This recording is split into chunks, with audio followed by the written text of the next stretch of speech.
October 24, 1944, 2:17 a.m., the Formosa Strait. Commander Richard O'Kane peers through USS Tang's periscope, his eyes scanning the darkness. In the distance, illuminated by a pale moon, he can see them, an entire Japanese convoy. Tankers, cargo ships, troop transports, all loaded with supplies desperately needed for Japan's failing war effort. This is Tang's fifth war patrol. O'Kane and his crew have already sunk 17 Japanese ships. They're the most successful submarine crew in the U.S. Navy. They're legends. But tonight will be different. Tonight, they'll write a page in naval history that will never be equaled. In the next 7 hours, USS Tang will sink 5 Japanese ships. 5. In a single night. It's a record that stands to this day, the most productive single patrol night by any submarine in history. But this incredible victory will come at a terrible price. By dawn, Tang will be at the bottom of the ocean. Only 9 men will survive. And Commander O'Kane will become the only submarine commander to receive the Medal of Honor while being held as a prisoner of war. This is the story of the greatest and most tragic submarine patrol in naval history. To understand what makes this story so remarkable, you need to understand submarine warfare in the Pacific. American submarines in World War II operated under conditions that would be unimaginable today. They were alone, completely alone, thousands of miles from friendly ports, deep in Japanese-controlled waters with no air support, no rescue, no backup. If something went wrong, if you were detected, if your engines failed, if you were depth-charged, you were on your own. No one could save you. You would die at the bottom of the ocean, and your families might never know what happened. The U.S. Navy called it the silent service. Submarines would leave Pearl Harbor, disappear into the vast Pacific for 60-75 days, and you just hoped they'd come back. Many didn't. 52 American submarines were lost during the war. That's 52 crews, 3,506 men who never came home. The submarine service had the highest casualty rate of any branch in the U.S. military, 22%. Submariners who went to war died, but those who survived became some of the most effective naval warriors in history. American submarines sank 1314 Japanese ships during World War II. That's 5.3 million tons of shipping, more than 60% of Japan's entire merchant fleet. They strangled Japan's economy, cut off oil supplies, prevented reinforcement of island garrisons, and sank major warships, including aircraft carriers and cruisers. And leading this undersea campaign were boats like USS Tang and commanders like Richard O'Kane. Let me tell you about O'Kane, because understanding the man helps you understand the mission. Richard Hetherington O'Kane was born in 1911 in New Hampshire. He graduated from the Naval Academy in 1934 and immediately volunteered for submarine service. He was brilliant, aggressive, and absolutely fearless. Early in the war, O'Kane served as executive officer on USS Wahoo under Commander Dudley "Mush" Morton. Wahoo became legendary, sinking 20 Japanese ships. O'Kane learned everything from Morton: aggressive tactics, surface attacks at night, pressing home attacks even under enemy fire. When O'Kane got his own command, USS Tang, in October 1943, he became even more aggressive than his mentor. O'Kane's tactics were revolutionary and dangerous. Most submarine commanders would fire torpedoes from long range, 3,000 to 4,000 yards, then dive deep and run. But less accurate. O'Kane did the opposite. He'd close to point-blank range, sometimes as close as 800 yards, to ensure hits. At that distance, you could see the rivets on enemy ships. You could see sailors on deck, and they could definitely see you. It was insanely risky. If the enemy spotted you at that range, their guns could tear your submarine apart before you could dive. But O'Kane believed close-range attacks were more effective, and his record proved him right. In Tang's first 4 war patrols, O'Kane sank 17 Japanese ships totaling 116,000 tons.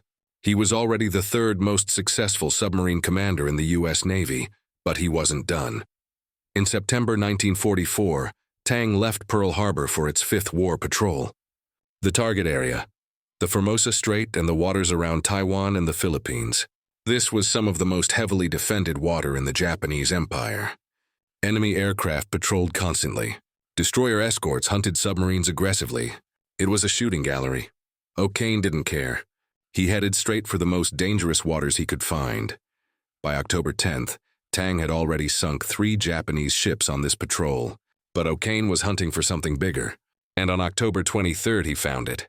October 23rd, 1944. Late afternoon, Tang's radar operator reports multiple contacts on the surface. A lot of contacts. O'Kane orders the boat to periscope depth for a look. What he sees makes his pulse quicken. A massive Japanese convoy. At least 10 merchant ships heavily loaded, heading south toward the Philippines. 3 escort destroyers provide protection, but they're spread thin trying to cover so many vessels.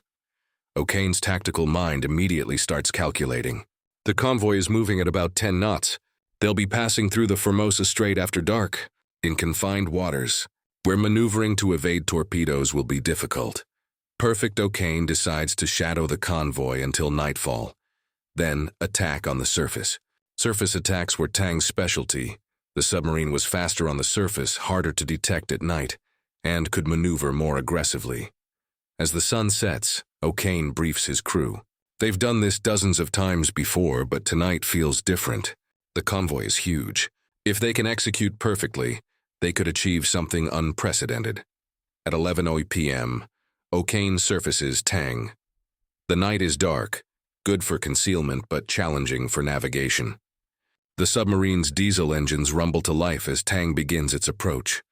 Through his binoculars on the bridge, O'Kane can see the convoy's silhouettes against the night sky. They're in 3 columns with escorts on the flanks.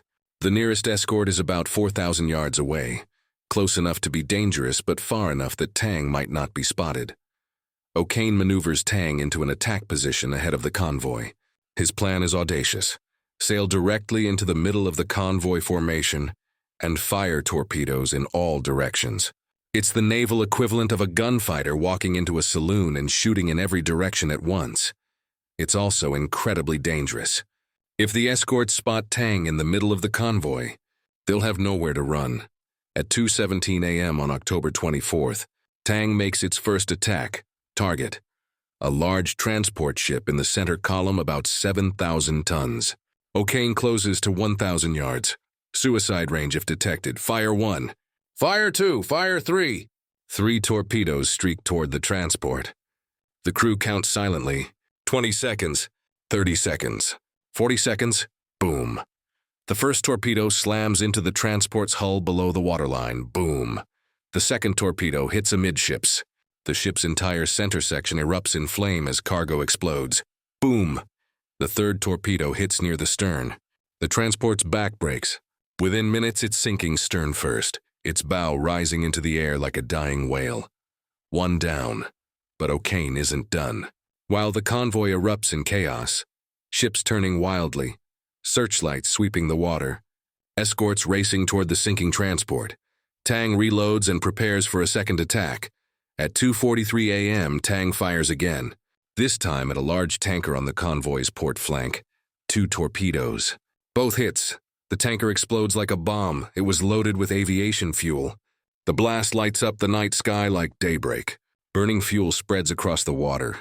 And jump overboard, many already on fire. 2 down. The convoy is now in complete disarray. Ships are scattering in every direction. The escort destroyers are racing around dropping depth charges randomly, hoping to hit the unseen attacker. But Tang on the surface can see everything while remaining nearly invisible in the darkness.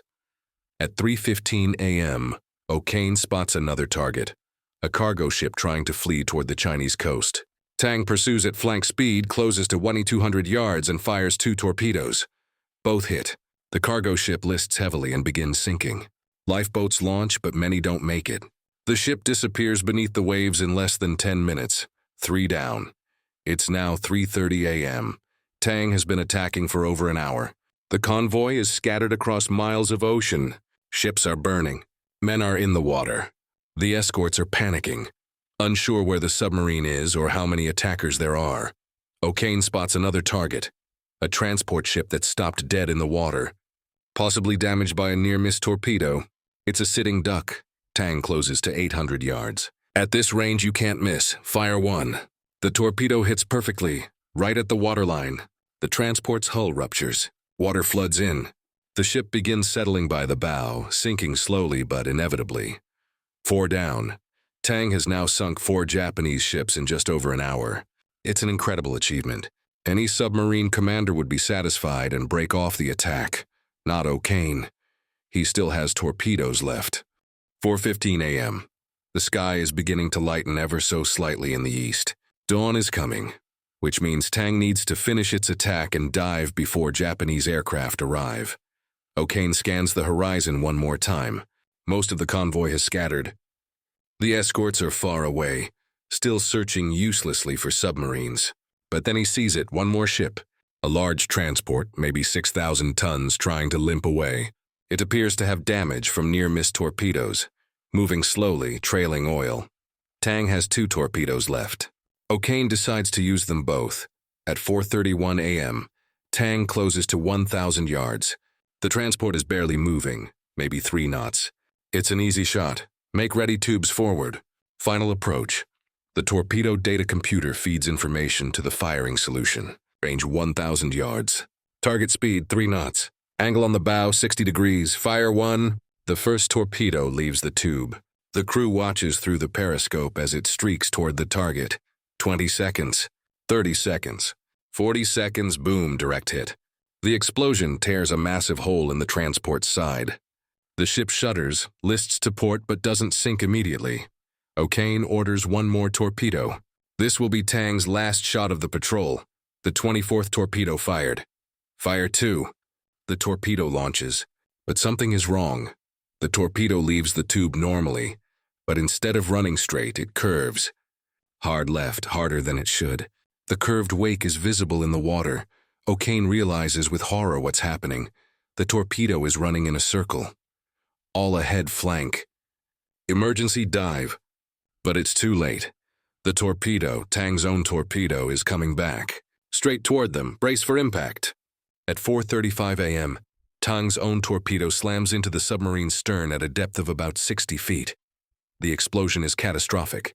The torpedo detonates against Tang's stern, exactly where the steering mechanism and rear torpedo room are located. The rear compartment floods instantly. 8 men die within seconds, drowned or killed by the blast pressure before they even know what's happening. Water floods forward through damaged bulkheads. The submarine begins tilting stern first, sinking fast toward the bottom. In the control room, chaos. Men are thrown against equipment. Lights flicker and die. Emergency lighting casts everything in hellish red. The submarine is filling with water and going down.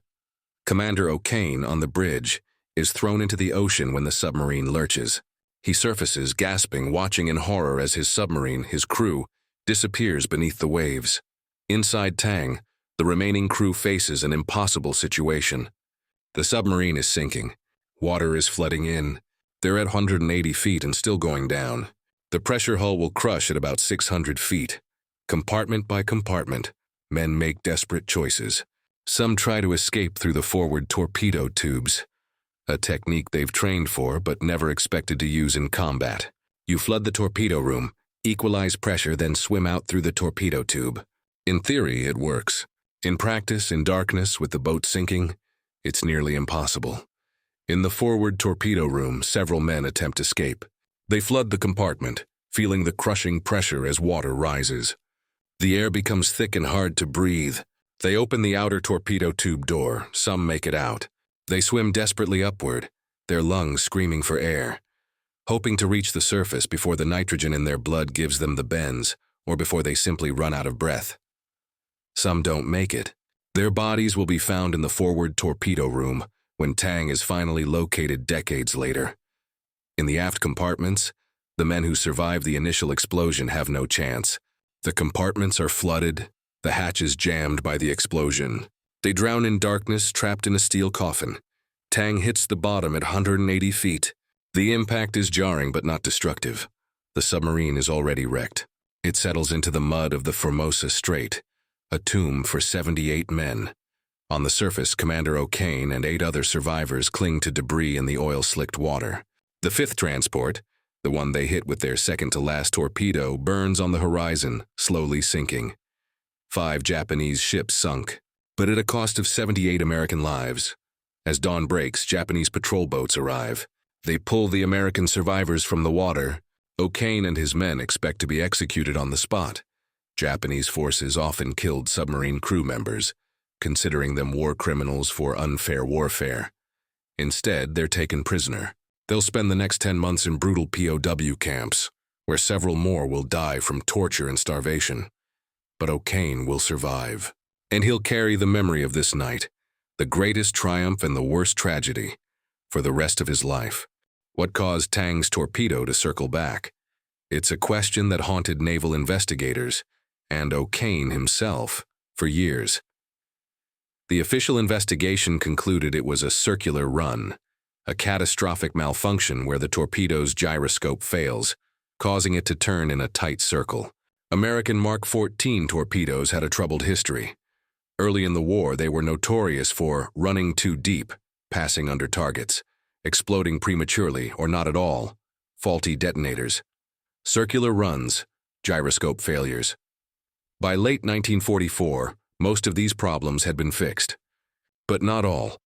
The Mark 14 was a complex weapon, 21 feet long, weighing 3,000 pounds, powered by a 500 horsepower steam turbine, controlled by a gyroscope for directional stability. If the gyroscope failed at launch, perhaps due to a manufacturing defect, perhaps due to damage during storage, the torpedo would lose directional control. It would begin turning, following its rudder bias, and eventually complete a full circle. At a running speed of 46 knots, a torpedo could complete a full circle in under 2 minutes, traveling about 2,000 yards. If the submarine was still within that circle, as Tang was, the torpedo would hit its own mothership. It was every submarine commander's worst nightmare. And on October 24, 1944, the nightmare came true for USS Tang. Some sources suggest the torpedo hit floating debris on launch, damaging its steering mechanism. Others suggest the gyroscope was defective from the factory. The truth is, we'll never know for certain. What we do know is that 78 men died not from enemy action, but from their own weapon turning against them. Richard O'Kane survived 10 months as a POW. He was tortured, starved, beaten. He watched 3 of his surviving crew members die in captivity from disease and mistreatment. When Japan surrendered in August 1945, O'Kane weighed just 88 pounds, but he was alive. In 1946, Commander Richard O'Kane was awarded the Medal of Honor, America's highest military decoration, for his actions commanding USS Tang. The citation specifically mentioned the night of October 23, 1944, when Tang sank 5 enemy ships. He was the only submarine commander to receive the Medal of Honor while having been a POW.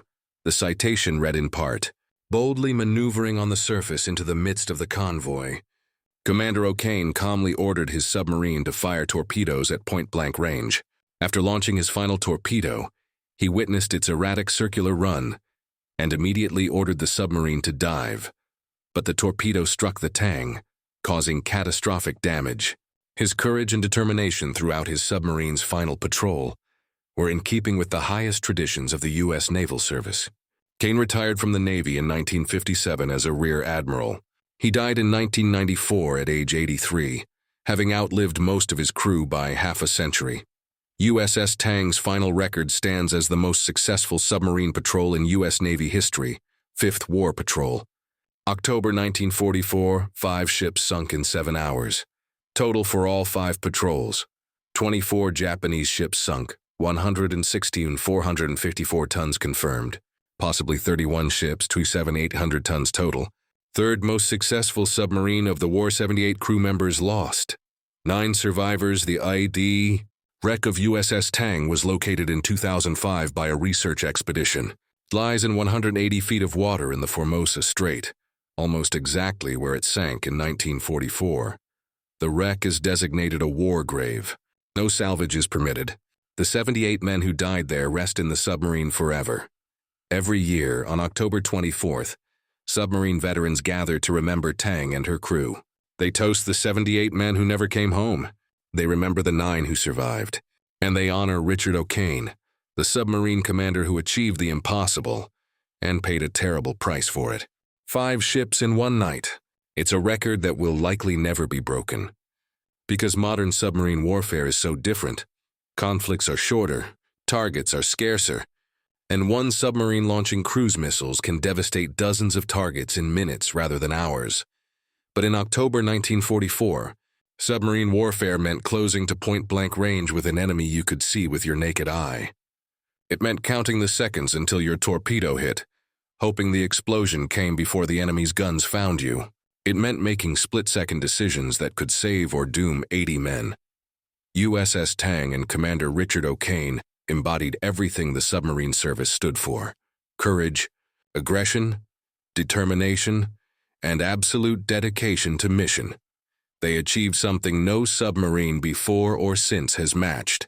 They sank 5 enemy ships in a single night, inflicting devastating losses on Japan's supply lines. And they paid the ultimate price when their own weapon turned against them. Men died. 9 survived. One night changed everything. This is their story. This is their memorial. And this is why we remember USS Tang.